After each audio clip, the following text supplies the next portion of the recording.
Belinda Balluku paraqit mëngjesin e së shtunës në gjykatën e posaçme për verifikimin e masës së sigurisë ku qëndroi për rreth 40 minuta.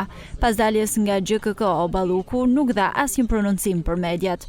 Në gjykatën e posaçme u paraqitën për verifikim të masës së sigurisë edhe kreu i ARSH Gentian Gjyli dhe drejtori Kesh Eralde Elezi. Gjyli dhe Elezi janë shoqëruar me policë për shkak të masës së sigurisë arrest në shtëpi. Gjykata e posaçme caktoi të njëjtën dy masa sigurie për ish-zëvendës kryeministren Belinda Balluku, pezullimi i ushtrimit të detyrës dhe funksionimit dhe ndalimi i daljes jashtëvendit në kuadër të hetimeve për shkelje të barazisë në tendera.